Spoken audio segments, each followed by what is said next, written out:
actually don't study for exams. Adulthood is babysitting yourself. That Yeah, is so exactly. good. Like you were teasing teachers. You'll be in top 100. What? Yes. Really? If you believe all the teachers, then there will be like 3,000 people in the top 100. It's Yeah. your day or it's not your day. There are bad days where the most brilliant people haven't had a good day. The guy who taught us all got the lowest mark.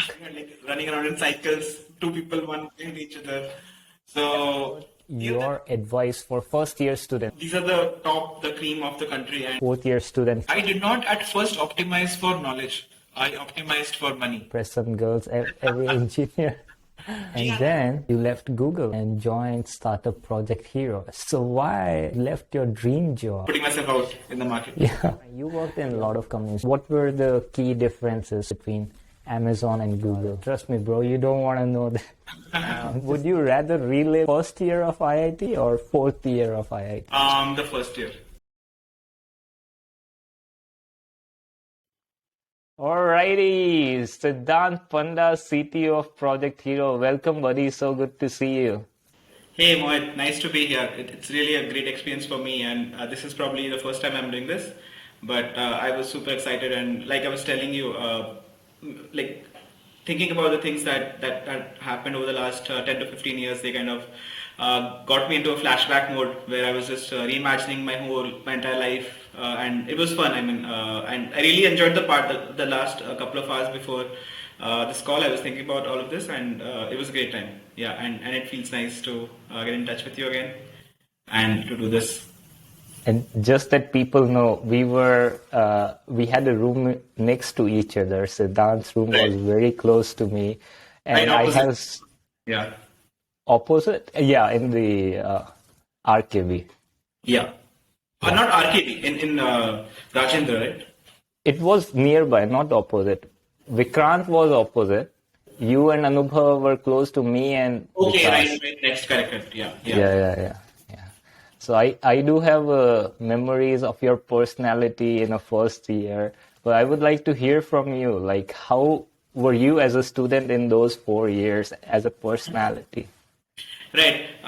So I was like when I joined IIT, I was a very sincere kid, and I actually had an incentive when I joined IIT that I wanted to. Like all my parents, all my relatives, they were like, you have to like study hard and you have to do this branch change thing. That was what put into my head when I joined college. So that kind of grew into my entire probably first year where I did not study a lot, but I studied as much as I would have wanted to score well. And in that sense, I also made a lot of friends. Like अपना जो पीछे जो cricket चलता रहता है, you remember that? Probably every 4 or 5 days a week वहाँ पे like we kind of had a lot of fun. So first year was more a mix of both study and fun. But then after that, I probably loosened out a little bit, probably a lot. And how do you remember the first year that we spent? That's when we spent the most of our time, right? Yeah, so my memories of you are very sincere, man. Like, I think you were smart and sincere both. Like, you were not gissu, you were not studying all the time, but you were studying what was needed. You were doing the tutorials on time, and everyone would come to you to, explain, hey, how you did that. Even I remember I came to you for electronics, like what to do. So my memories of you are like, smart, but not gissu. Having fun, but I would agree, like you were a little bit more on studies than on the other, extracurricular parts. And, yeah, I was not a lot into sports. I believe you were into a lot of sports since your childhood. You were like the state champion, I think.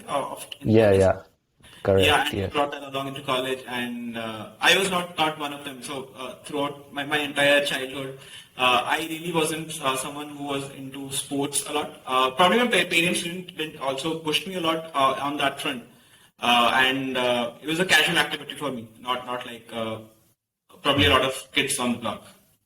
So how was your childhood, talking about it? Like, who else is in your family, and growing up, what kind of, focus or directions you got from your family? Right. So I was a single child. So it was just me, my mom, and my dad. We were a nuclear family. Our grandparents were around like in the same city, so we visited them often, but not we didn't live with them. And like fundamentally, I had a kind of a strict childhood in the sense that at home there was a lot of importance that was given to studying and scoring marks and going ahead of your peers, and that competition wala feeling, right? That's there. Typical Indian household तो वैसे होता ही है, but थोड़ा सा like on the higher end था वो कि you have to be the best in the room, like ऐसे था. तो that really helped me like push my own boundaries. And उस time पे भी मैं वैसे ही था कि I didn't study a lot. And in fact मेरे घर में like my mom used to always say this कि I so ऐसा क्या होता है कि in general Indian families like students and kids are usually afraid of exams, and they study a lot before the exams. But मेरा ऐसा रहता था कि मैं दिन में लाइक 2-3 घंटा रेगुलरली पढ़ लेता था. So during the exams I didn't actually have to study a lot, because उस टाइम पे क्लास में जो पढ़ाया जाता था that was like more or less good enough for me. तो that kind of brought me in that zone की regularly कुछ चीजें करते रहो, and that kind of compounds. तो That explains so much our college behaviors, because very few would do what you were doing, which is consistently putting few hours every day. right. I think that's really key. And now I wonder, why were you able to do it? Because you already had a habit. Like from childhood, I was mostly studying before exams, and most people do that. So I think your habit really prepared you well for that. Right, and kudos to my parents for that. I mean, they got me in that zone, right, where, and I probably should tell you this. So every day, so we used to go out to play, right, after coming back from school in our childhood days. We used to go out to play, and my mom had this strict rule that I had to be home by 6:30 p.m. and start studying after that, not like a minute after.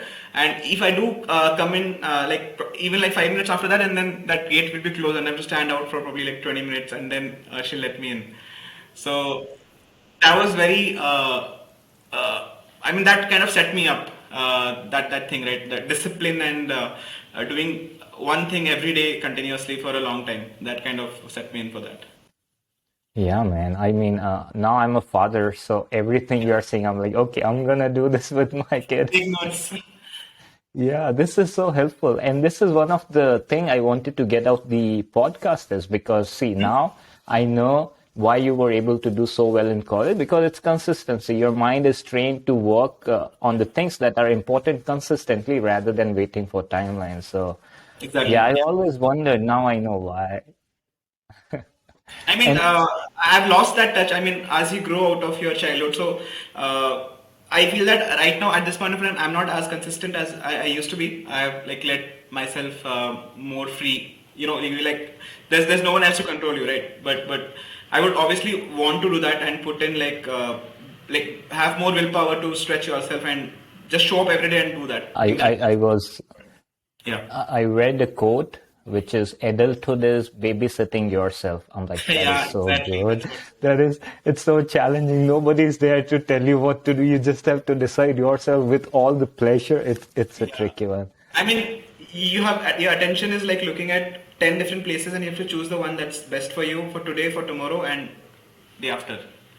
So that's the toughest thing to do.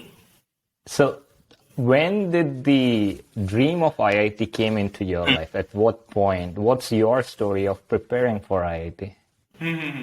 So I was good. I was actually quite good in maths, science, and problem solving. Like I was so good in maths that like when you start a year, right? It starts in April, and then you have the summer vacation of 2 months. So that's when I complete the entire NCERT ka book, and I moved to my second book. So that's how passionate I was with maths, and that led the obvious direction that went after that was engineering, right? Because in maths and science भी मेरा भी अच्छा ही था. So engineering तो करना ही था. That was an obvious choice, and I had some family friends who kind of I spoke to and got these ideas about what IITs are, and what is the prestige around it, and why is it so enticing, and what are the good things and the bad things about that. So yeah. When was it? What year? Like, how old were you when you hear about IIT and you were like, yeah, this is what I wanted to do? Probably ninth or 10th class. That's when. So basically, I joined this coaching institute after 10th. That was a like a joint between a school and this institute. So they had like English and the non PCM courses that they taught, and the institute that taught. It was basically a coaching institute. They taught us PCM. So I got to heard about it probably in class ninth or 10th, somewhere around that. And that's when I met a few people, friends and families, and that's when this craze and this enthusiasm around IIT is what they are, and all that kind of started from there. And, yeah. Got it. So I do have two questions. One is, why were you so good at math? Was it a good teacher who developed that interest, or your dad or mom, or like, why do you think you were very good at math? So I had this problem-solving ability, Shruvat say, and then I also met a teacher. So he was basically a retired professor from Sainik School. You have the Sainik schools right all over India. So he was a retired professor, and I joined him as like he was my tutor, not like in school, but he was like I took that class outside of school.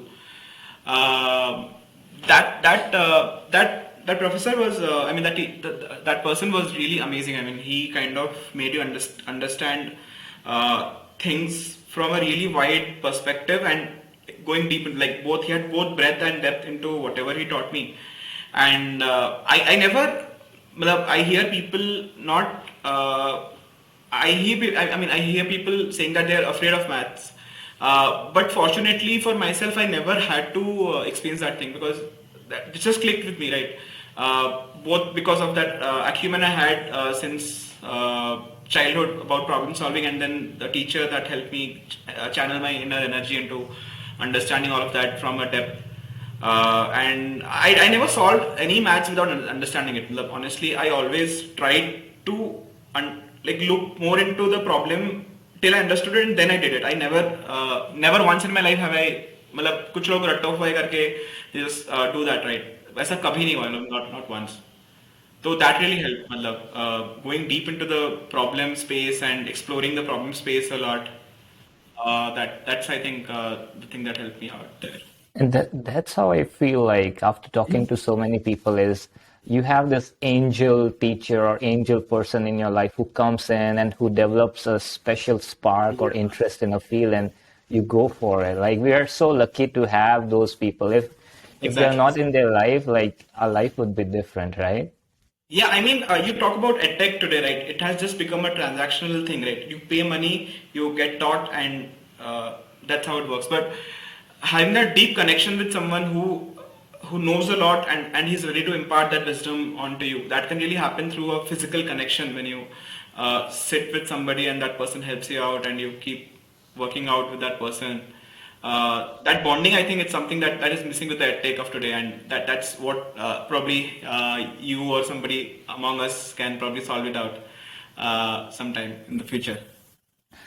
Yeah, let's see. And the second thing was about the JE. Yeah. So how were you feeling when you started, when you were 11th? Did you feel it's a big thing for you to achieve, or were you like, I've been topper, I'll get it? Or how was the journey 2 years? Because sometimes you feel like I'll get it, you get a good rank in your institute, and sometimes you get bad. And then, so how was your level of confidence throughout those 2 years, before giving the exam and after giving the exam, waiting for results? Right. So I was like, when I was in school, right, until 10th, I was one of the top performers in our class. And I was really confident about it, that I am a great student and all that, the personality that you develop because of that, right? And when you go to this institute where they have, so it's basically like, there's IIT, and there's like one level below it is like the institute, right? The top people in that institute they're all getting together and they're studying together. They've come in from they are the toppers of all other schools in our city. So that's when I felt a little lost in the beginning. I would say probably the entirety of first year was like, I didn't imagine myself topping among those toppers also. I mean, I was missing that acumen. Ki I can do that. And I scored well. Not, I wasn't a bad student, but think of me like the sixth, fifth, sixth, seventh position of that entire batch. So I was like that grade. And but there was again there were like three teachers in there, the physics, chemistry and biology. Those three teachers, once they called me in at the end of first year, and so I was I actually have to tell you that. So I was that kind of a student who who like made comments, a lot of comments in the class, and kind of eve teased the teacher, if I may say that, like until that level. But also in parallel, I was paying attention in the class and solving the problems that they had said, and I was understanding all of that, and I was asking questions. So my personality had become like both sides of the coin. That is hard to imagine for me. Like you were teasing teachers. So, Yeah, okay. exactly. And I mean, I wouldn't like bring my notes, and the teacher would make me stand on the top of the bench, and the teacher would give a question, and I would reply back to them, and then I would solve that question, and then they had to make me sit down on the like the low wala bench, right? So that entire cycle happened, and by the end of first year, those three teachers kind of approached me and my parents, and they that was kind of a life changing moment for me, like if I could say it. So that's when they kind of put the vision in me that they they said, you are like one of the best intellectual people that we have in our entire batch, and we believe that you have a potential to clear IIT, and you have the potential to like rank among the top 100 or 200. They made some number, and that's when actually that grit kind of came into me, that I can actually matlab, get my best, like put my best foot forward, and give this entire journey like a rightful chance. And then from there on, I kind of I became quite studious about the studies, right? I mean, even more studious about the things, and more like I used to think about how can I be better than the rest of my whole peer group, and that's how this entire thing. And from there, it was all uphill, and that's how IIT got cleared. Did you stop teasing them after that conversation? Like you became more sincere. You knew you are good, but at the same time you had that sort of battle with teachers that hey, I'm good. But then did that conversation change? Yeah, I mean, my relationship with them improved a lot, and I still used to do that, but out of respect, and not, I didn't like disrespect them after that. So healthy conversations and healthy feedback and all of that kind of improved a lot. And one thing I'm finding similar is, and this is why I want to give shout out to all our, 11, 12 Yeah. teachers. They are so confident about ourselves. Like whenever I would talk to them, you'll be in top 100. I'm like, what? Yes. Really? I don't know, like, do they really believe it or do they say it to build confidence? Because everyone they talk, yeah, he'll be in 300. He'll be in top 1,000, Yeah. right? Yeah, yeah. Yeah. I mean, if you believe all the teachers, then there will be like 3,000 people in the top 100. But all of them deserve it to be, because like the rank doesn't define you, right? I mean, it's your day or it's not your day. Sometimes it won't be your day, and you won't be like 100, you will be 3,000. But that doesn't matter, because eventually in life, everybody who gets into IIT, or probably who even doesn't get into IIT, that's even a story, right? I mean, there are bad days where even the most brilliant people haven't had a good day. So it really doesn't define you where you reach, but that journey of having that excitement, that motivation to work towards something and get done with it. That's really the beauty of this entire. I mean, the IITs are famous all over the world, right? I think this is the reason why, because probably just 4,000 or 10,000 people get in, but there are a million others who kind of make that effort and create a dream, and that dreams actually, those dreams kind of move them forward in their life.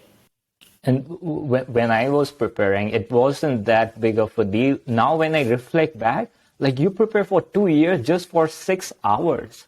You have to deliver in those 6 hours. It's like Olympic. You prepare for 4 years for one event. And if you're not feeling healthy that day, if you have a chicken pox, if your tire burst when you were going to exam, Yeah. You had a fever. Like there's so many variables. I did not thought about it when I was preparing. For me, it was like, yeah, it's an exam, you go, you do it. But Yeah. now when I look back, like, man, you need a lot of stars To aligned align. to Yeah. Yeah. Exactly. do well. Like you Yeah. have potential, but that's not enough. That's good Yeah. enough. And Part of then it. depends.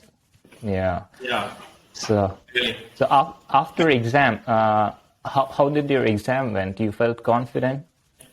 I felt kind of overconfident. I think that happens to a lot of us. And I did mistakes that I could have avoided there. And I wasn't like super pleased, but I wasn't super sad also.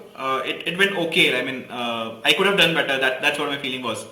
And and when the results came out, I was not so like when you think of IIT, you think of going to one of the mainstream IITs, and then your rank, you kind of have to compromise on the branches and go to like you don't have the choice of the branches, right?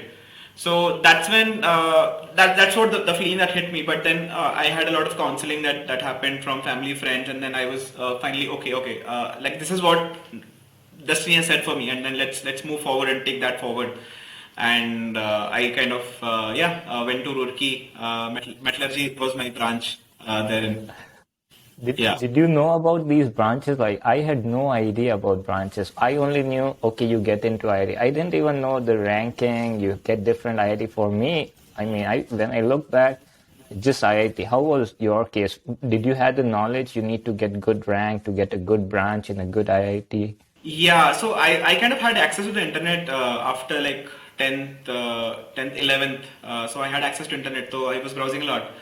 So I had started reading about it, ki kya hai and all that, what are the steps and what are the cutoffs, like past year ke cutoffs kya hai, and uske basis mein what kind of like based on my rank, what is the possibility of getting some branch in. So वो सब देख लिया था net पे before going out for counseling. Okay. So And that internet, yeah, that helped me. And that Uh, explains because yeah, when we were in college, you are probably one who knew a lot about internet among others, like exactly. how to Yeah, yeah, connect to Wi-Fi. We are like, oh, Facebook. We are like, what is Facebook? So because you were already doing. For me, yeah. I went to cafe. Like my dad took me after I got into IIT. He took me to cafe and he told him teach him internet. So. I Okay. was going there 1 hour every day for 15 days to learn internet. That guy taught me Yahoo Messenger chat. I'm like, oh, you can talk to people from all across the world. Wow, that's amazing. So yeah, Yeah, so I you mean, already had that. That's good. yeah. So we had a computer in our house. Probably. So my dad basically got in the computer he had at his office. He bought a new one. So he got that probably in class sixth or something like that. So that's when I started playing games a little bit. वो floppy disk आता था ना, उसमें started transferring stuff among friends, and then that time the pen drive wasn't there. So that was pen drive was something new for us. So I was like, how can so much information stay in this small piece? And we have a floppy for like 200 KB or 500 KB, and this can contain like a GB of information. So I went through those days, and I think we got access to internet in class 11th. That's when it started. So that's how my entire journey was. Got it. And how was your day before exam? Because I know my teachers told my parents he should not study anything a day before. He should not touch a book. Let him go out and have fun. So I did not touch a book a day before exam. How was your preparation a day before exam? So I remember the same thing for me also. Like I was saying, right? I was sincere throughout the sessions. So during exams, I never had to study, and so what happened was probably 2 3 weeks before the exams. What I used to do was I created a timetable. Like I took all the portions of the syllabus and probably dedicated like इसके लिए I need 1 hour, इसके लिए I need 2 3 hours, 4 hours जो भी है. And I created a timetable out of it and divided it into like 2 weeks types depending on what exam it was. and I kind of ended that probably a day or two before the exam started. So during the exams, it was really peaceful. And I remember like before the class 12th K exams, yeah, 10th K exams, I went with my parents to a wedding, and I had dinner right before that. And unfortunately, the principal of my school, she was in the same wedding, and she was like, "What are you doing here? Don't you have your exams tomorrow?" And I was like, "I'm good. I actually don't study for exams." So it has been really. Has it been the same for you as well? No, no, no. Last day. I would study a day or 2 day before exams. Yeah. Right. So Yeah, how but was that? I mean, was it like really stressful before the exams?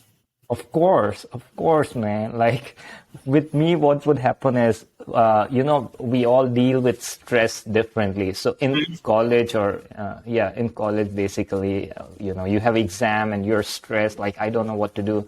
I would just put blanket and just sleep and then wake up in 2 hours and then I would function properly. So whenever Okay. it's like chaotic situation, I would just put blanket, sleep, and then wake up in 2 hours. So definitely, I mean, I do see a lot of value. What I would say is in sports, I've seen that. Like, I do have a sports tournament. I prepare for them a week or 2 week before them, but not with studies. And, it's just like a day before. Right, right. So, do you like spend all-nighters before exams? Yeah, all-nighters. And now what we would do is we would do kind of group study. So we would distribute subjects among friends, and then they would teach us one, and I would teach them. The funny thing would be the guy who taught us all got the lowest mark. So that would happen sometime. So yeah, we managed like that. In first year college, I would study by myself, and then Ah, I would see like I put a lot more effort than other guys, and they are getting good marks. So I tried to understand, and then I realized, oh, they were doing the group that's a studies. eureka Because moment. yeah, if you are consistent like yeah, you can do. But if you're studying like a day or 2 day before exam, you need people. Yeah, yeah. For me, Delegation. for IIT, like my dad is very well prepared for things. His idea is prepared. So I had like 6 or 7 pencils sharpened so that I won't waste time filling those bubbles at IIT while sharpening pencils. So Right. the preparation was good. One day before IIT, like usually I would study before exam, and I had a cheat sheet. So before exam, I would just go through that cheat sheet. But one day before IIT, because my teachers told parents, I went to market, ate golgappas, and kind of chilled out a little bit. So for you, that's just natural. You did not had a different strategy for approaching IIT than other exams, right? Gotcha. And then let's talk about getting into IIT. How was your first impression, the expectations, and the reality? Talk about that. So yeah, I mean, I had really high hopes. I mean, forget IIT. Like you get to see about things about colleges, right? How life is in college in movies and all. There's so much glamour about that. So that naturally gets into your head, right? You're imagining something you don't know what that is, and the only feeling you have about what colleges are from the movies, right? So that was like it wasn't like that obviously. I mean the Roorkee infrastructure was awesome. I mean I think one of the best among all IITs, among all colleges in the country. Uh, but it was something different. I was imagining more glamour and like bikes going around, and we had like running around in cycles, two people one behind each other. So that's kind of funny when you look at it, like people going around in cycles everywhere. Like यहाँ पे we have got it. I don't know if do you ride bicycles? I do, yeah. Yeah. Like at this point of time, I have really like gotten out of the habit of riding bicycles. So I was saying that the infrastructure was awesome. The peers, like the people you had, were brilliant, right? These are the cream of the country, and you kind of are amazed by so much variety, so much breadth among people. So everyone has their own nuance of like their own personality, the kind of knowledge they have, the kind of ability they have. That was amazing, and I mean, obviously there was a spectrum of people, but like it was on the better side. Like you have people from all over the country, and they are like the best minds in the country. So that was great. The professors, I would say, that had a more variety of spectrum in the sense that like some professors were great, they were super, but there were others who I kind of felt that they did not have a great aptitude in imparting knowledge. They were quite knowledgeable themselves, but there were some problems in terms of imparting knowledge. So that thing was there. But in general, first year was really, I mean, the kind of friends I made, they kind of stayed with me for, I am speaking to you, right? There are like many such friends, Anubhav, Sidharth, made a lot of friends, and they've kind of stayed, we've stayed in touch for a long time. So yeah, had a great fun. We had a group, right? जहाँ पे हम बाहर जाके पीछे खेलते थे cricket. I have like a बहुत ज़्यादा memories है वहाँ पे कि had so much fun there ना. Yeah. One thing that you did which was very different, I want to ask you why you did that, was whenever everyone would have birthday, they would take us to like canteen and a Maggie and that thing. Like you have 10 friends, you pay $10 for Maggie, $100 done. But you, dude, you took us to a restaurant and I was shocked, like, guy, this guy is going to pay bill for 15 people in a restaurant. That's like 1,500. So why you did that? In a sense, like, not everyone was doing it. You started it. Right. So I was actually, honestly, my dad was well-to-do. He wasn't like super rich, but he wasn't also like on the poorer side. He was like well-to-do, and I like to basically I always have this. So me being an introvert, right? I have really problem. So I have problems communicating, and I have the social anxiety that I cannot share my feelings with people. And I always had that feeling that I really don't have a lot of great friends. So whatever good friends I have in my life, I should treat them well, and I should treat them in the sense like literally. So I basically didn't have a lot of problem in spending money for my friends, and yeah, that was, I mean, it came natural to me. I didn't have to think a lot about it. And बचपन से ही birthday पे treat करना, मतलब it felt natural to me. Let's talk about your advice for first year student, because in first year you have so much in college to offer, right? For you, your focus was on studies because you wanted to change the branch, right? Now, looking back, what would be your suggestion for first year student? How should he approach or strategize the first year? Right. So I would advise that you should speak to your seniors a lot. One thing that I didn't do myself, which I think was a mistake, and if I would have, if I would want to live those days again, then I would have changed this thing. And the reason is simple: the exact situation you are in right now, they have been through this fresh a year before, and the situation hasn't changed a lot. I mean, the same things that happened in our batch probably has happened across all batches. So they'll help you look at life a way that they have already seen it, and you can learn from their mistakes. And probably what happened for me was that there were some assumptions that I made. They weren't always right, and I could have been guided to change. To change something and to do things differently. And that's what I mean. Because of that, I couldn't network a lot in college with a lot of people. I kind of was more focused in an inner circle and did not explore an outer circle of friends, acquaintances, and building relationships with people. That I feel that I'm missing out right now. I mean, a lot of people have a lot of roots with college, and they have a lot of network outside of college. Which is basically something that I miss. So I would have changed that part. And yeah, there's one more thing. Another thing was, because it was kind of a side effect of this, because of this reason that I mentioned, I did not join a lot of clubs in college, because of which that again led to the fact that I could not have a network, because outside of class, these are the clubs are where you meet a lot of people, make a lot of friends, and interact, and that happens across branches. So that thing also hits me a lot, that I could have done differently. Do you remember we both went together to a senior for a foreign internship? Yeah. I remember that. Yeah, he showed us a. I don't remember a lot of detail. What happened there? So I had a senior. I Mm-hmm. wanted to go to him, but I was like, I don't know what smart question I will ask. I think Panda would ask good questions. So let me take Panda with me and I'll just observe what's going on and try to learn from it.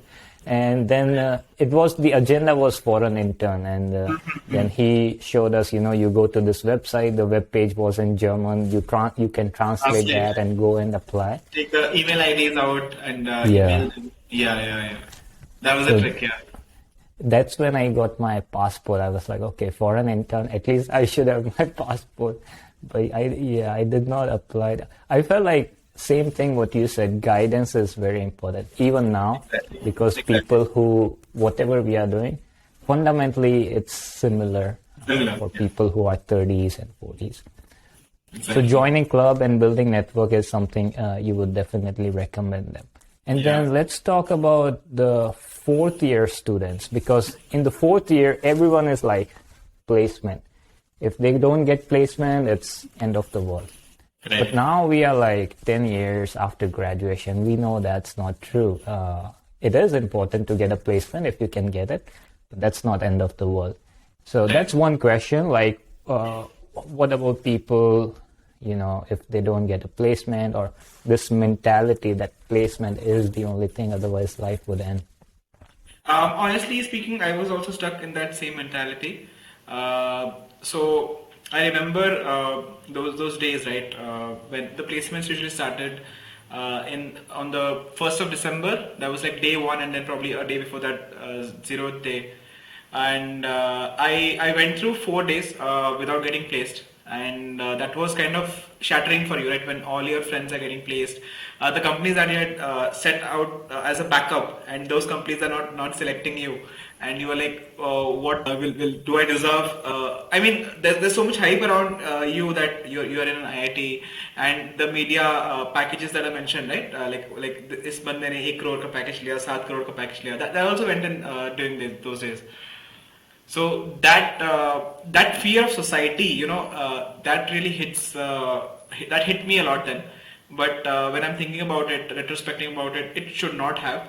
Particularly like in this generation, there are so many opportunities you have. There are so many startups that are hiring, and it's practically at this point of time, it's more easier to get hired in an Indian company rather than in a foreign company, right? Because there are so many startups here, particularly in India.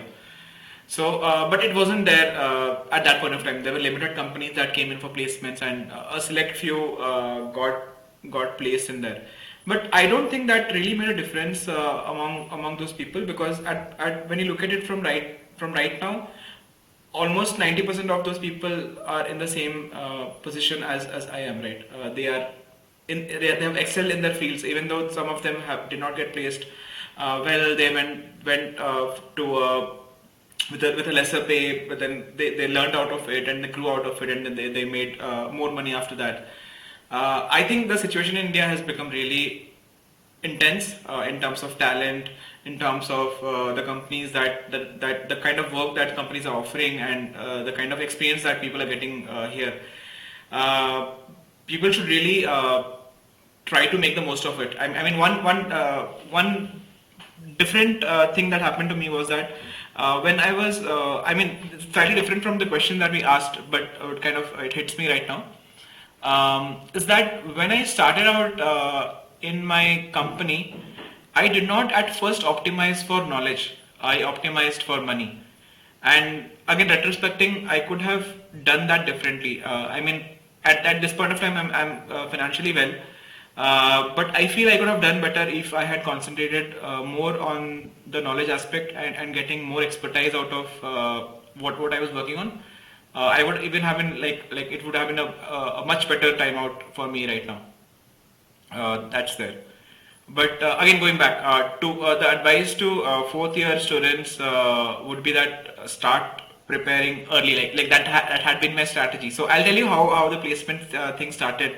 So I interned with Tata Steel. At the end of third year, you have internship, right? I interned with Tata Steel. That was like a core company from electrical.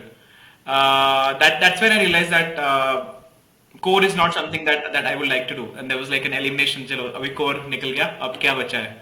But why, Panda? Like, what happened at Tata Steel? Like, I can see you're not a good fit for Tata Steel kind of environment, but what was your thing that triggered, like, no, this is not for me? Like I said, I am more around problem solving in the mathematical space than in the physical space. So doing something physically and working towards it did not appeal to and more I had this I was an introvert, right? So working in such kind of environment meant interacting and talking to a lot of people around you, getting things done, speaking to people, getting knowledge out of them, and that didn't serve my personality as such, both on the social front as well as on the mental front. So that's where I thought that it's not something that I would like to do. I wanted more. I am more of a desk person. Like I like to crunch numbers. I like to work on a document and get it ready and build products. That's what I didn't realize it completely then. So what happened was actually, so Tata Steel was an elimination, right? So I'm not going to core, and I took over this course in 4-1, which was called Data Structures and Algorithms. So that was being taught in our department, and I really liked it, and I scored a C in it. I mean, that was one of the few subjects that people used to come to me to learn, right? Like after, I kind of forgot to mention this. So after second year, I wasn't that studious about the core subjects.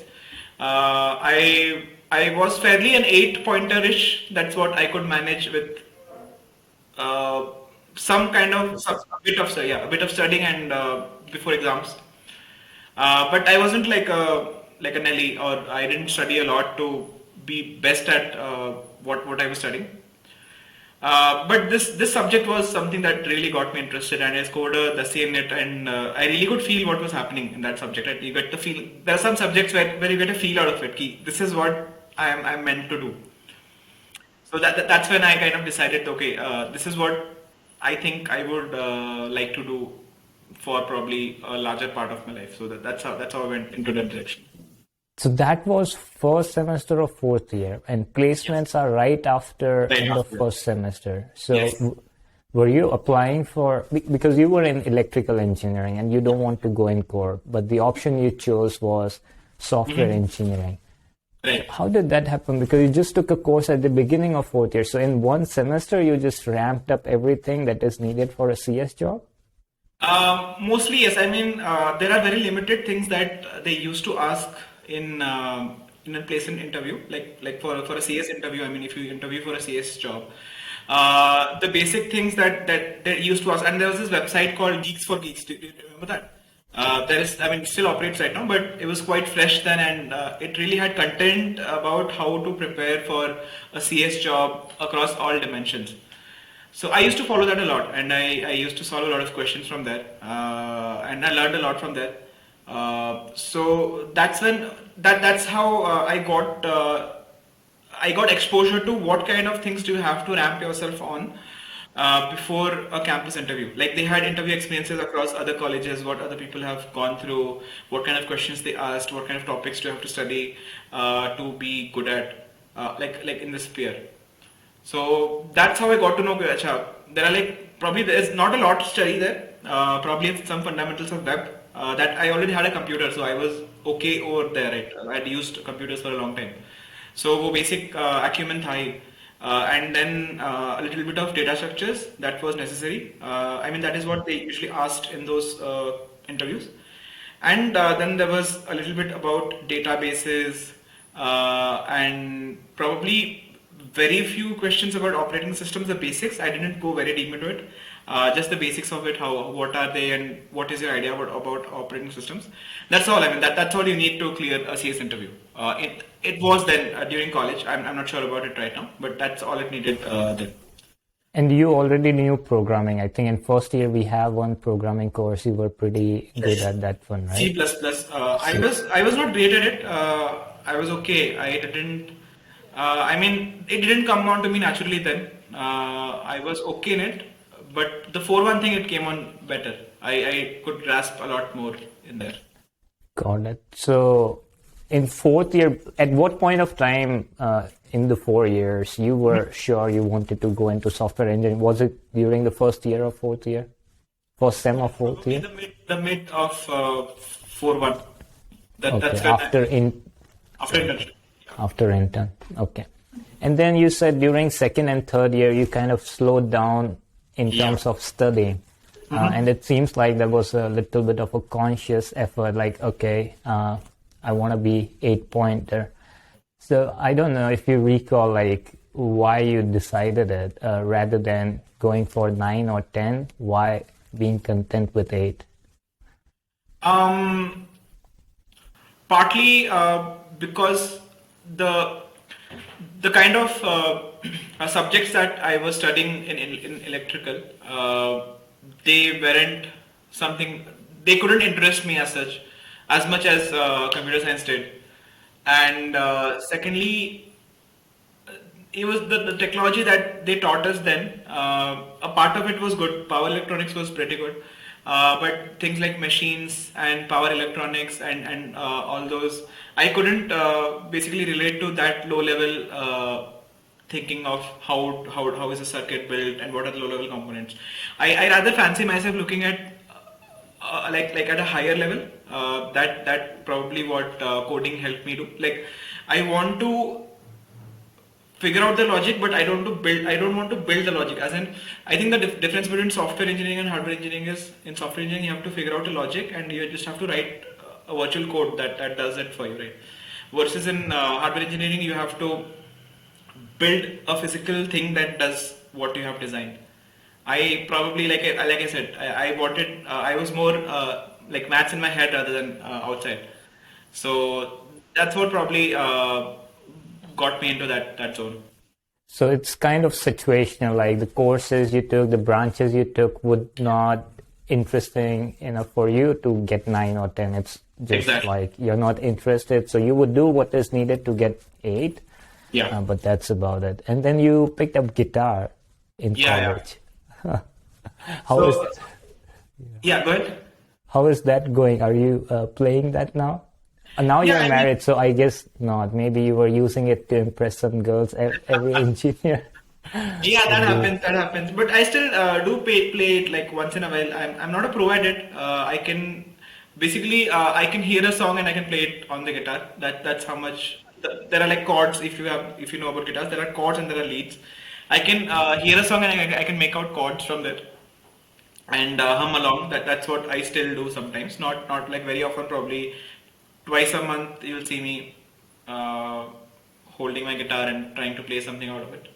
But that interest basically developed in second year of college. I went home and I basically in second year of college you don't have an internship, right? You're just free for a couple of months. There's nothing that you have to do there.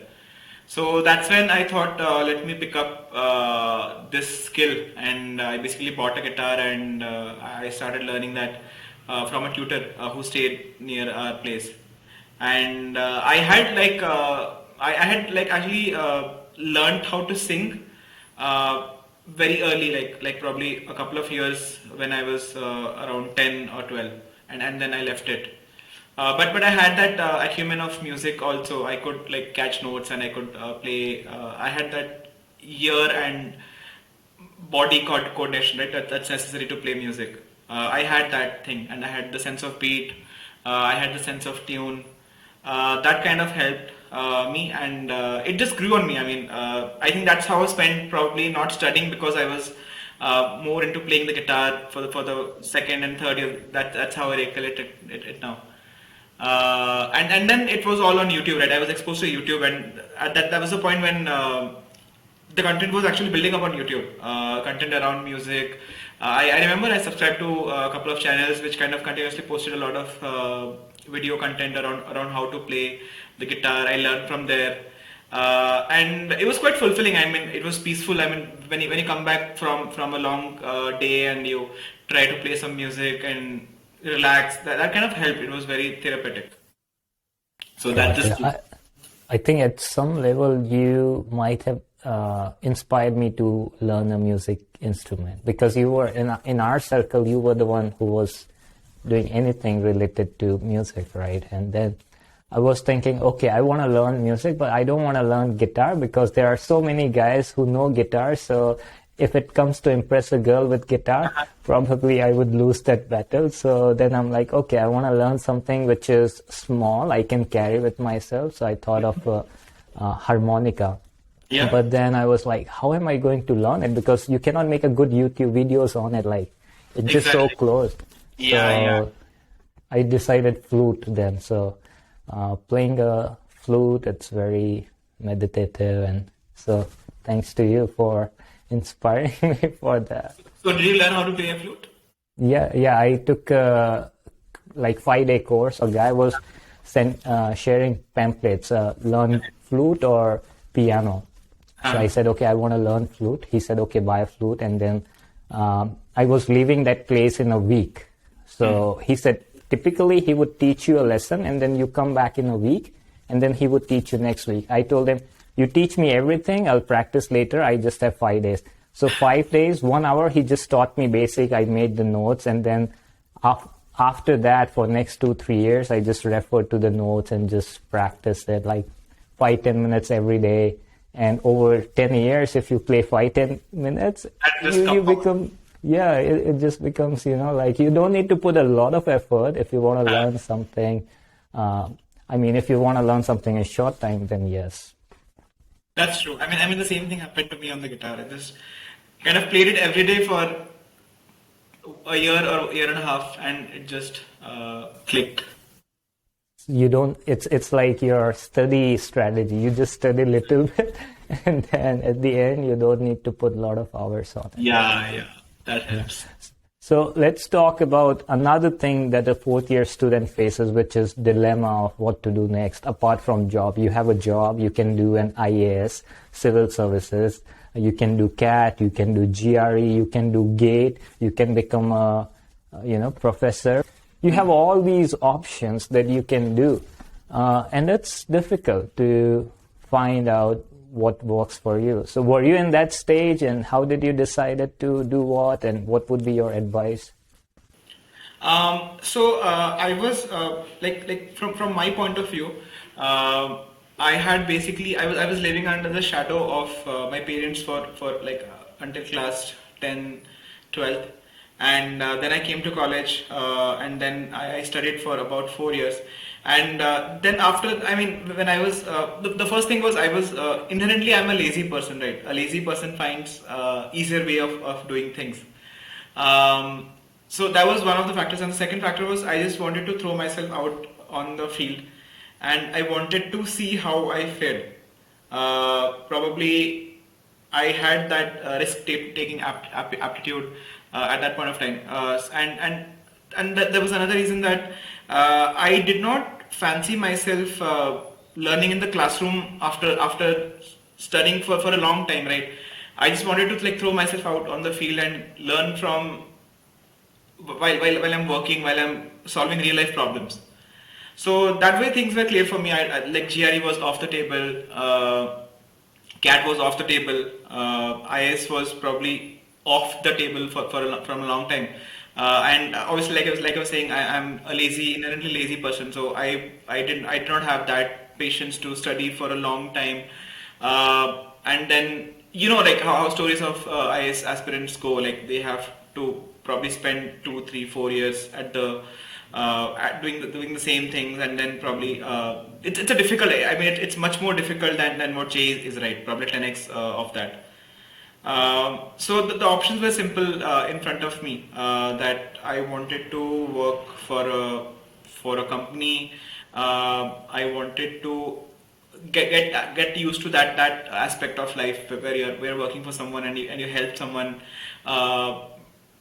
build better products and get a cut off out of that.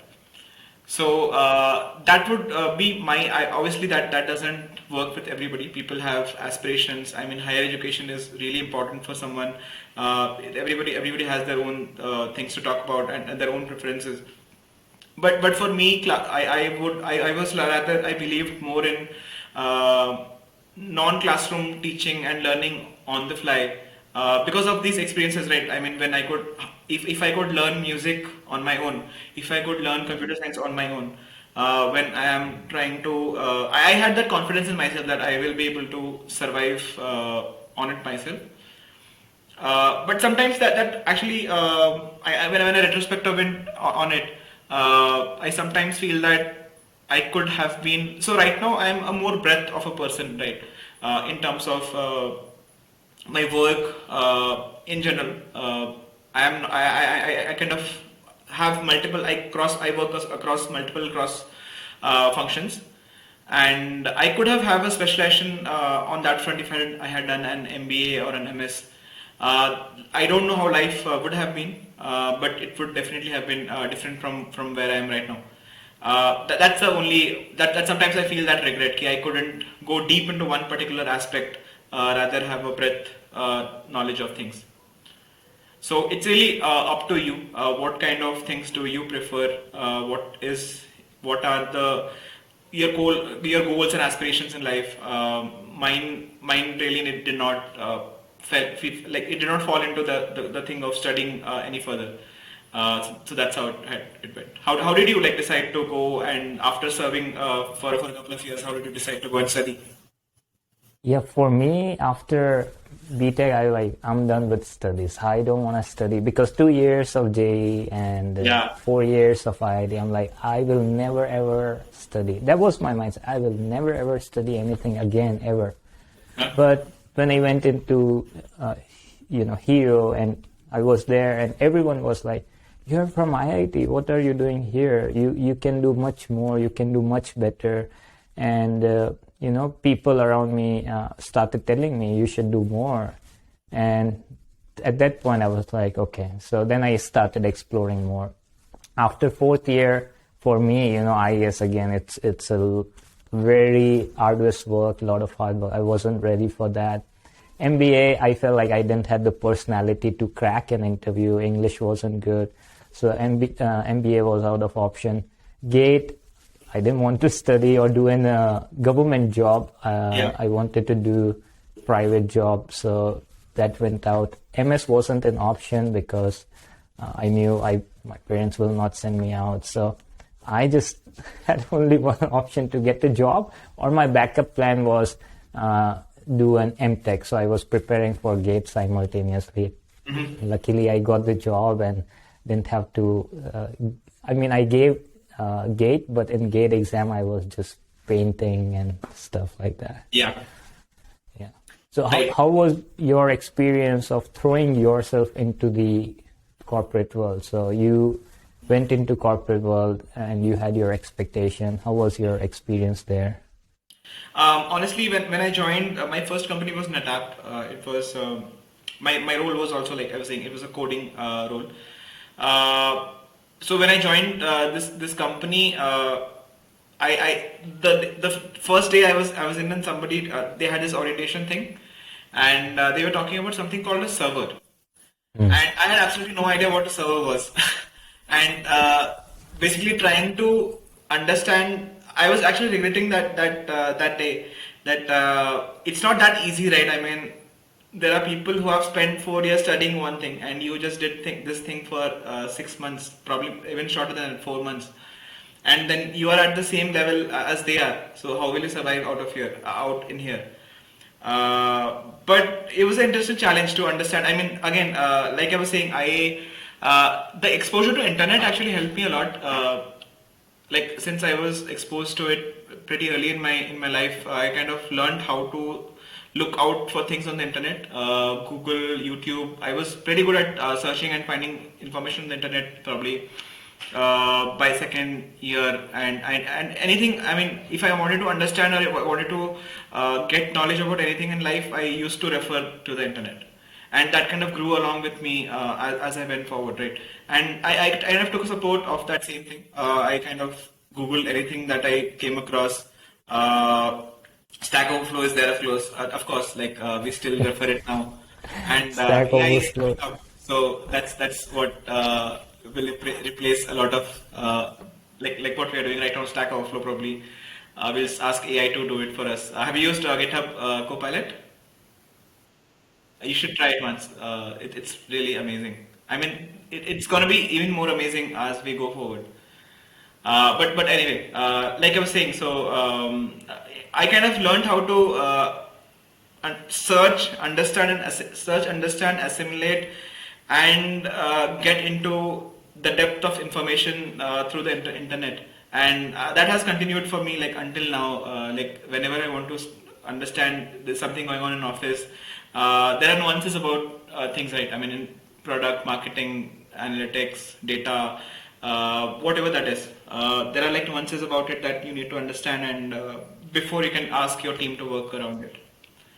So exposure to internet helped a lot. That kind of actually helped me grow throughout my career, get to know new stuff, things that are actually happening in office. I kind of got back home, looked up on it, like how do these things work, and yeah.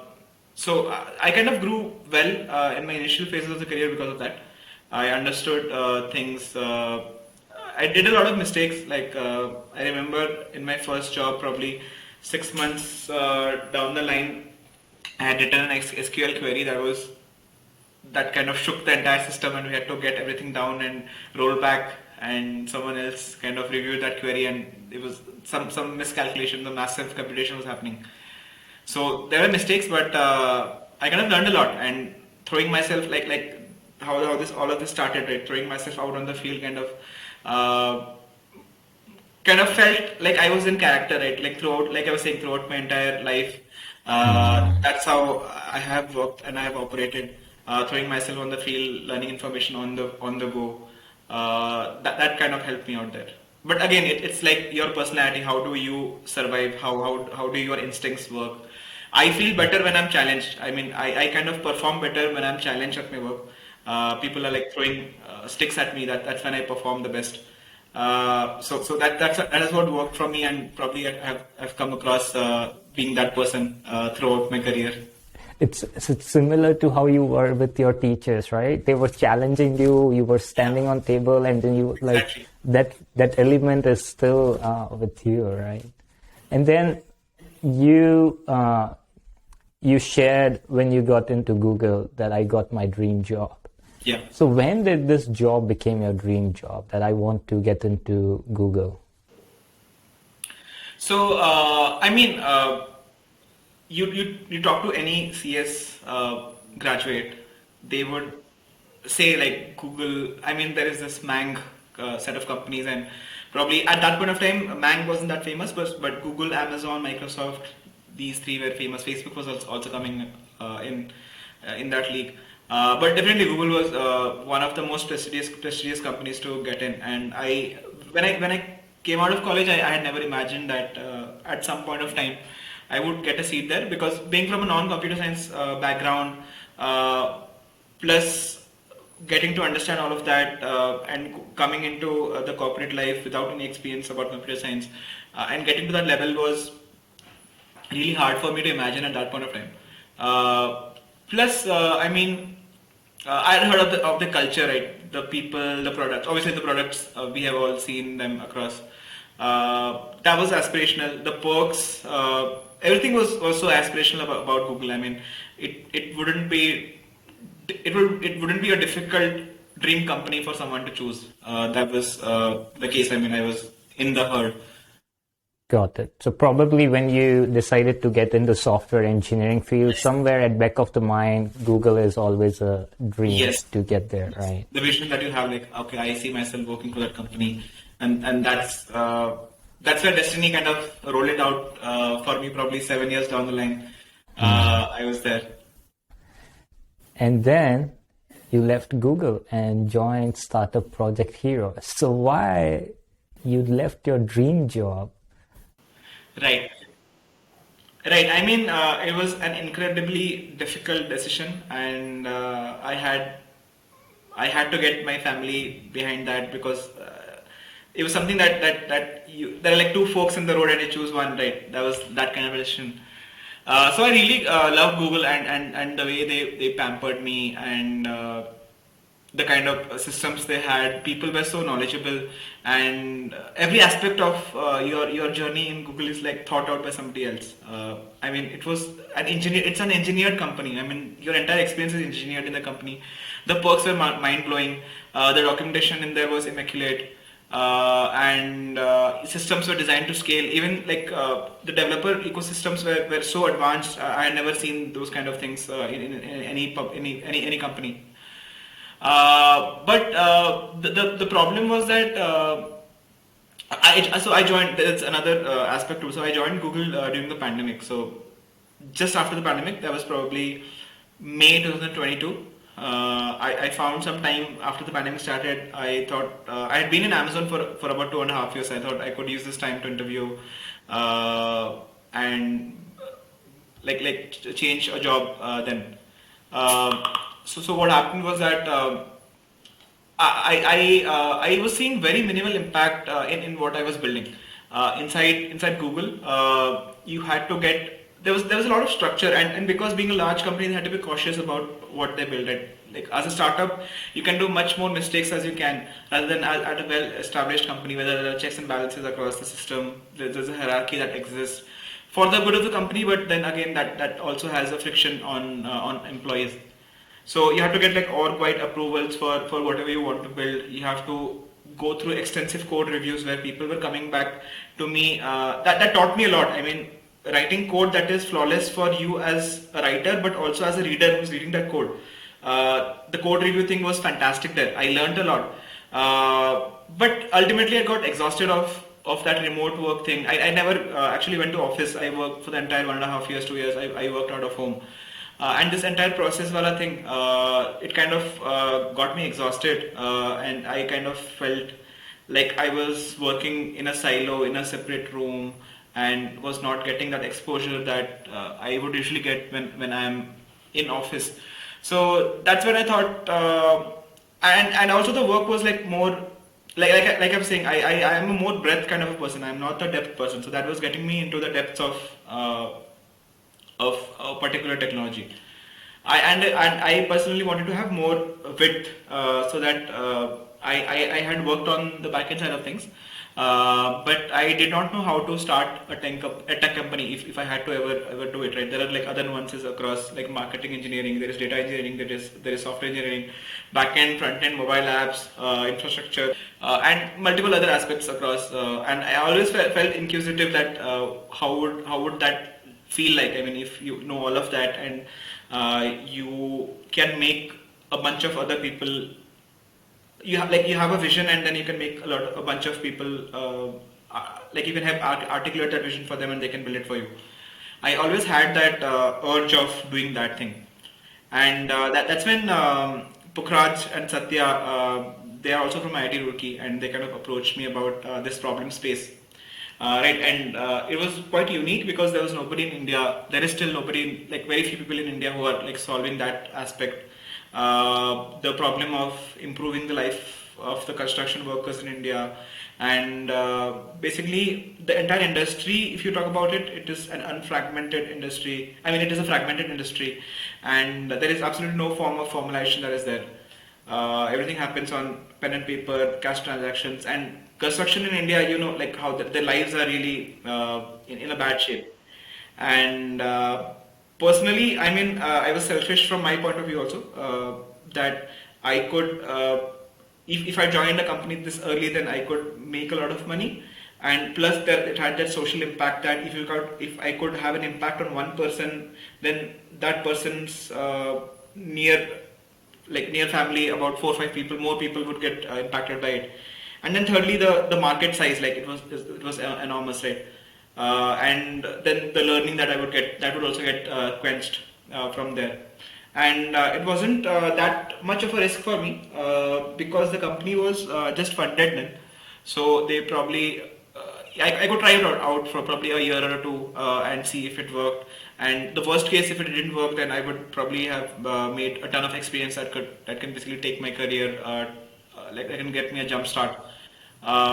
So yeah, I mean it was a purely calculated decision. I knew what I wanted, I knew what I didn't want, and I kind of took that leap of faith. Okay, let me again put myself out, like take it in front of everyone, and let's see how it goes. So it's been like a cycle of putting myself out in the market. Yeah. Yeah, we'll talk about this experience a year from now. For now, I would, because you are in that right now, right? So Yeah, it would be good for you to be there, and then in future we talk about it. But for now, you worked in a lot of companies. You work in Google, Amazon, and other tech companies as well. Yeah. So you've seen a lot of company cultures, right? So how would you explain the importance of company culture, and what were the key differences, especially between Amazon and Google? So I would say Google was a more cautious, slow-moving company. They kind of tried to get their things right at first go, and you basically have to figure out everything. And I mean, the culture was that when you build something, you must have thought out of everything before you kind of take it forward. If you haven't, then people will come back to you and say that you haven't figured this out. And then you'll take a step back and then you'll solve it. Basically, it leads you to exploring the problem space a lot and then move forward. And like I was saying, the processes were very strict, the code reviews, the documentation, it was quite rigorous, and they had that attitude that you had to work your way towards stuff. In Amazon, it was a little different, as in it was more fast moving. You could move fast and you could break things and still like had to deliver out stuff. The timelines were like more tight. And in Google, I would say that timelines are more tentative rather than final and binding. I'm not sure what it is right now. I hear that they are trying to make things a little bit more tight because of the recession and this entire economic slowdown and all of that. They want to make engineers more productive. But during that time, they were more lenient in the sense that let people figure out things on their own, give them their own sweet time, and they'll, if you have like probably a lakh engineers, then they'll probably come back and build things out for you. Probably a few of them will come build out things for you, and then you can still make money out of that. But Amazon, in comparison, was more tight in terms of timelines, and they had to be adhered strictly. But in terms of quality, both of them had the same quality bar, right? Even if you build stuff faster, you have to make sure that the quality was at par, and the on-call, the support wala part was also much more stringent in Amazon. In Google, actually, you don't have to do on-call. Engineers don't have to do on-call. Software engineers don't have to do on-call. There are like a different bunch of people called SREs who are usually taking care of on-call and operations. Whereas in Amazon, it was the engineers who were taking care of it. So it was more hectic, and it was more challenging also in that front that we get to learn a lot when you manage. I think the motto of Jeff Bezos is that if people don't maintain what they build, then they will build shit. And that's what Amazon followed. While in Google, it was more organized, that there is a different team who's managing that specific expertise. There's no right answer. There are different ways of doing things. Both of them work for both the companies. So that's what I mean. And another front was that in Google, the platform services and the developer ecosystem, like I was saying, it was much more advanced, and it was engineered to suit and to help a person work more productively. Versus in Amazon, it was more scattered. It was more a la carte. So you had to pick up things from here and there and get it done. So yeah, that was what it was like. Got it. And now if we talk about a little bit long run, I mean, your history is you're putting yourself out there on challenge. I think that theme's going to continue. You're going to And the world is no short of challenges. Now we Yeah. know with the life we have experienced, there are a lot of challenges. So how do you see yourself like next 20, 30 years? You see yourself putting out there, find challenging things for yourself, work on it. Yeah, I mean, definitely continue building as part of smaller companies. I feel I will be able to contribute in a better way. And I also have, now that I am working for an Indian company, I have built this grit around how can we make things better in India, how can I contribute to the Indian economy. So I think probably the next 10, 20 years will be me working as part of smaller startups, probably if the time is right, have something of my own. But I'm not sure about that yet. I don't know if I probably I'll throw myself out there at some point of time, but I'm not sure right now when that will be. But yeah, one thing I realized about myself is that I have a sense of thought leadership that kind of helps me move my own life forward, and also like bring people together and build stuff. So and these days I'm also venturing into a bit of product and UX and design that has also interested me a lot. So probably somewhere around those directions, understanding customers. So I haven't been, like I was saying, I'm not a pure play engineering person. I'm not a very deep engineer. I kind of have more breadth around multiple aspects of engineering, and right now I'm trying to venture like get in that knowledge and trying to venture into the product side of things, and getting like a holistic view of building an entire product for a customer, right? Someone, like, how do you build something that someone wants and make it and make money through it? That's what I'm trying to learn right now. Possibly, I guess it's a long curve. Probably next 1-2 years will be critical, and I'm hoping to learn a lot out of it and emerge outside as a better engineer, as a better product person, as a better understanding of consumer psychology. That's probably what I'm looking at over the next 10 years, starting from right now. And probably I feel that if I can get that out, if I build that amount of expertise and professional knowledge, then at some point of time I will be using that knowledge to consult, to be a consultant for other people, and like eventually that's the goal, right? You want to be an independent freelancing professional who like you can make value of your own time. You have the ability to set the price of your own time. So that is what financial independence looks like. I think that's one of the goals that I have in my life. And talking about goals in life, what's the life purpose of Sidhant Panda? Have you thought about these things? I'm very philosophical, so I think a lot about these things. Yeah. So I do think about these things. I mean, sometimes I kind of realize that sometimes in the pursuit of your professional goals, you kind of give everything else a sidetrack and just focus on that aspect of your life.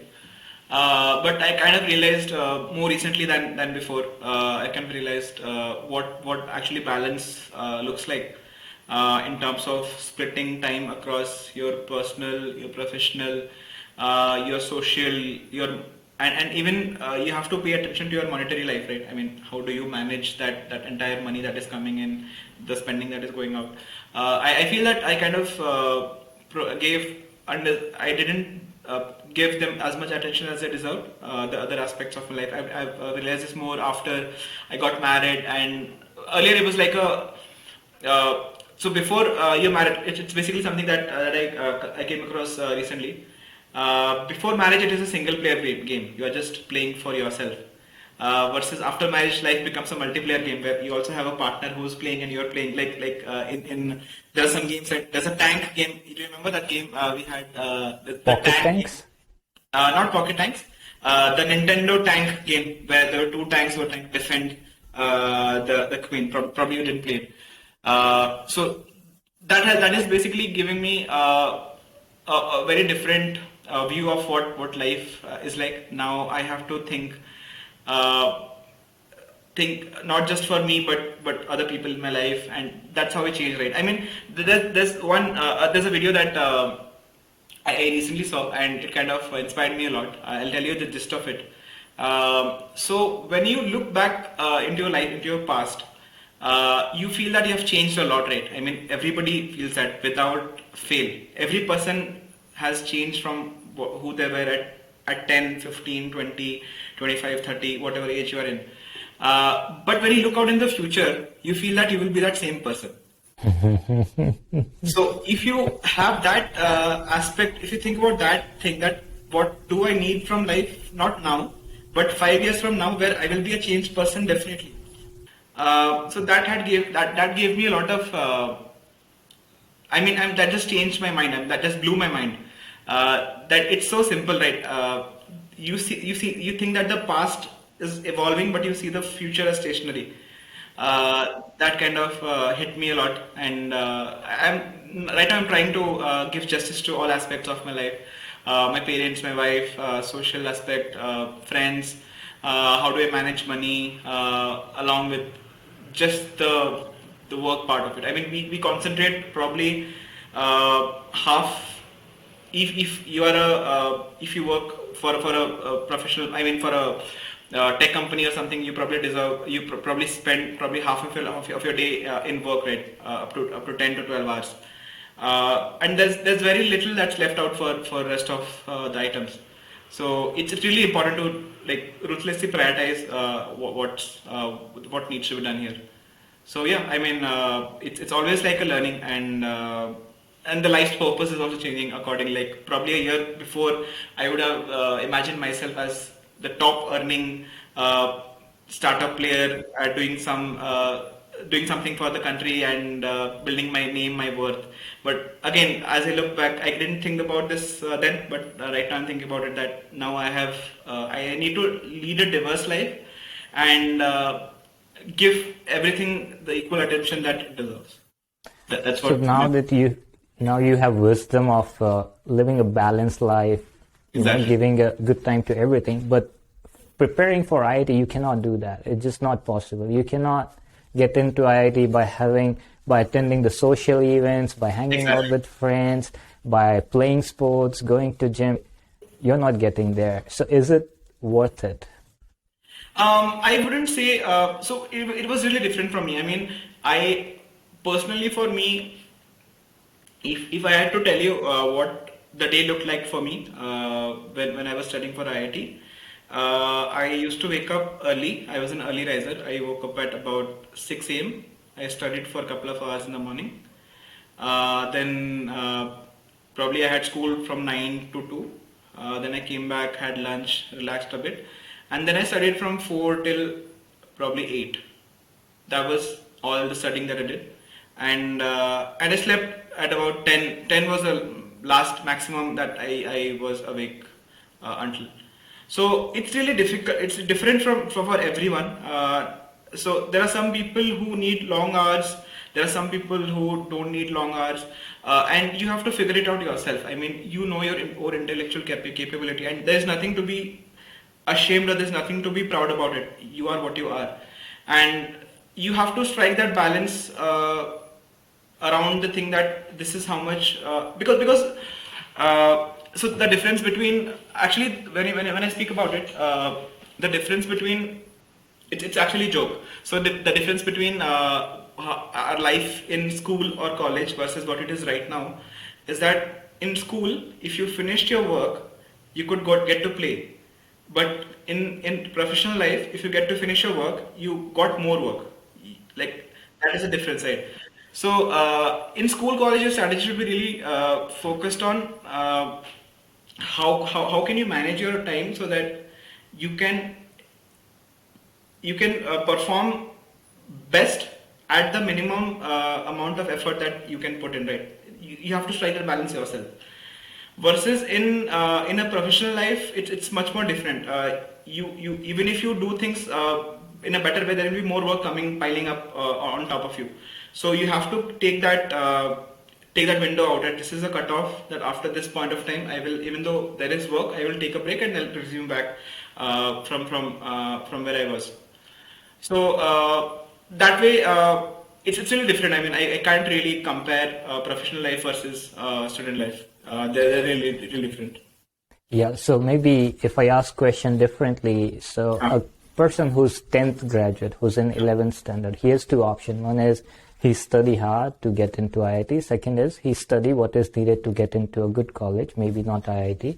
And then he spend time with his family, socialize, party, and do all other things that one is very, inclined to do during those 2 years. Those 2 years are, very important. So probably someone might get a thought, is it worth it to sacrifice all these things to get into IITs? It really depends. I mean, if you have, depends on where your dream lies, right? There are some people who just want to get into an IIT because they are being forced by a relative or their parents kind of compare them to someone else that they know that this person got into an IIT, so you get into it.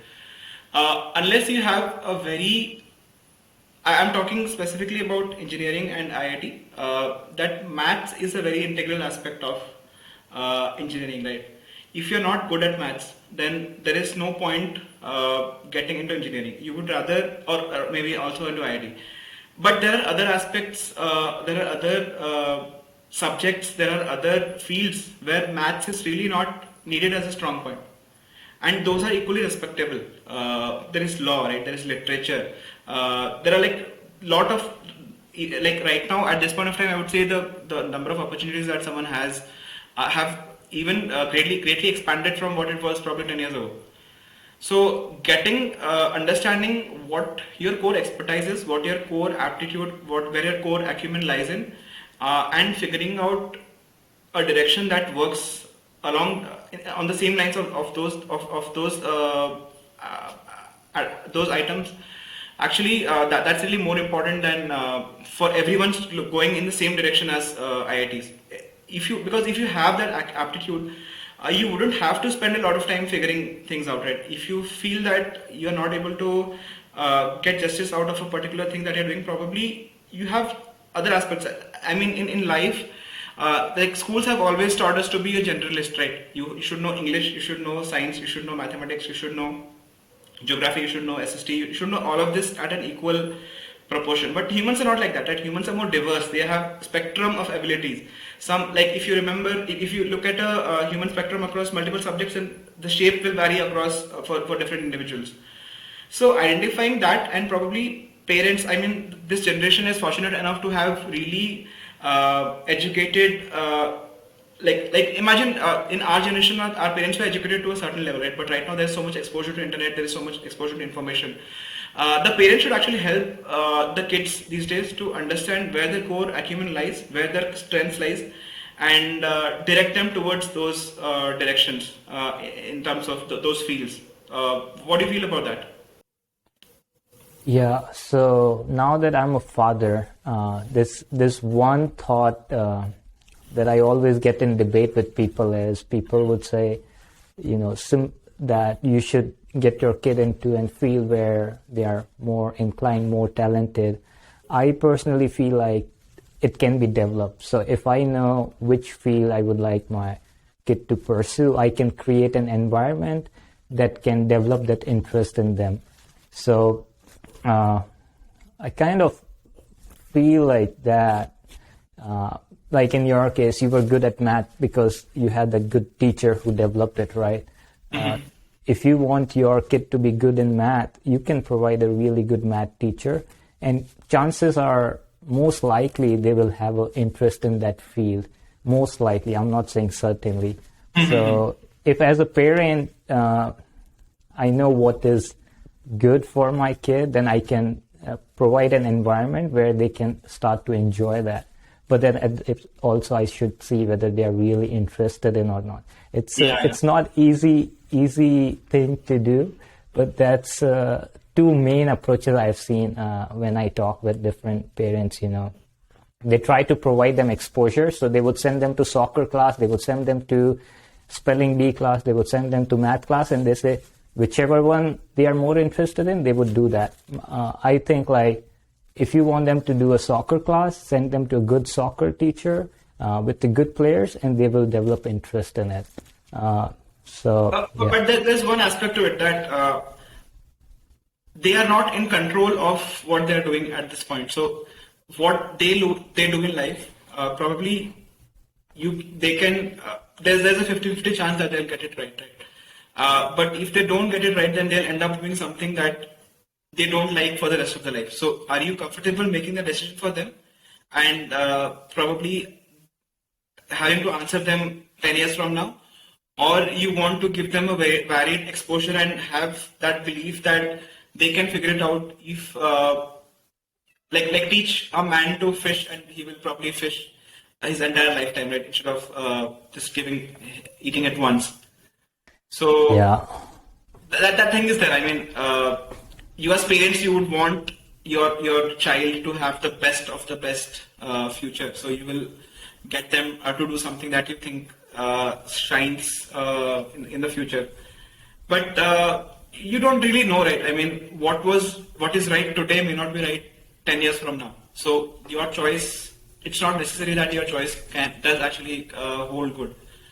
So there should be a balance to it. I mean, you can push them towards some areas, but if they kind of really revolt and resent that particular aspect, then definitely there is something that needs to change. Absolutely. Like even after creating a good environment, sending to a good teacher, my theory is most likely they will develop interest, because as a human, if if I am going to someone who's passionate about something, they will instill that into me. Yeah. Majority of time. Yeah, maybe 1 in 100, they might not. So after providing a good atmosphere, good environment, good teachers, if they are not able to get that passion, then explore other things. And then other thing I think about principle, like I'm very passionate about tennis, so that's something I feel like I would want to teach my kid till the age of 10, so that they learn hard work, they work the value of hard work. So I feel like by preparing them for the principles till age 10, those principles would still apply when they grow up. Like in your case, consistently working. That's a rule your mom put.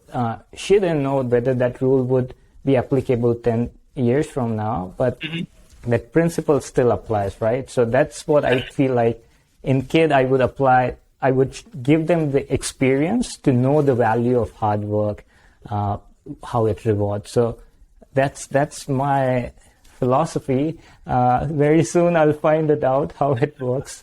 And definitely along with that exposure, definitely like one thing in which provide that environment, but at the same time provide exposure to others. The only thing I feel with exposure is I don't know who is teaching soccer. I don't know who's teaching guitar. So maybe they are interested in guitar, but they got a bad teacher and then they have a bad experience, right? That's true. Yeah. That's true. Okay, now let's put you into another situation, since you said you're introvert, which I don't feel like, but let's do a rapid fire round just to see your personalities, just some funny answers. So, well, keep it rapid. So whatever comes to your mind first, just go for it. What would you do if you were invisible for a day? I would basically want to understand what people talk behind my back, and there are like two aspects to people, right? What they say in front of you and what they say behind your back. I'm very interested to understand and actually try to figure out my thoughts about what they feel about me, actually right or not. Got it. Trust me, bro. You don't want to know that. I'm just joking. Would you rather have a capability to see 10 minutes in the future or 100 days and 100 years into the future, and why? 10 minutes or 100 years? Right. So I would feel 10 minutes because it would be more actionable for me, and I would. So imagine you see it 100 years into the future, but probably by the 50th year you'll forget all about it. But if you see 10 minutes in the future, you'll have that rapid action item that you have to do to make the next 10 minutes better, right? So I would choose that. Would you be smartest person in the room or funniest person in the room? I would say the smartest. Smartest. Yeah. And this is a little bit silly, but would you like to have a legs size of fingers or finger size of legs? It's a weird one, I know. I'm just thinking the consequences of having legs the size of fingers. Definitely unable to drive. I think I'm good with my own body. With what? With my own body. Okay, the last question. Would you rather relive your first year of IIT or fourth year of IIT? The first year. First year? First year, yeah. And why is that? I could do a lot of things differently that would have lasted me the rest of my life. Got it. Awesome, man. It's so much fun. I thoroughly enjoyed it. And I think we are so fortunate to have this connection. Like, that's special about college friend. Like, you reconnect with them years later, but it just starts where it was. It doesn't feel like years have passed by. So, and I wish you all the best. Like, among all our friends, we all have a lot of confidence on you. For example, during college, we knew if only one of us get placed, it would be Sidhant. And if you decide to learn guitar, we knew you'll do it. If you decide Google Dream job, we know you'll do it. So we know you'll do great. And I'm really grateful for that. Yeah. Yeah. All right, same here. I had a great time. Again, like I was mentioning, I had a great time reliving this entire the series of episodes that we talked about.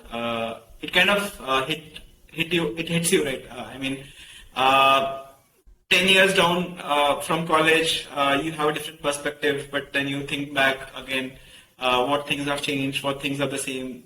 You kind of try to build patterns, and the things that we have talked about, right? Throwing myself out on the field. That's something that I realized it at this point of time. I hadn't thought about it because you never look at your life at a broader level, right? Like spanning across multiple years, you kind of look at it probably a year, 2 years, 3 years. So that really helped, and had a great time. Same year. So really, thank you for having me on board. Yeah. Enjoyed it. Pleasure. And guys, if you have any questions for Sidhant, just type it down, and we'll do another round, maybe a year from now or 10 years from now.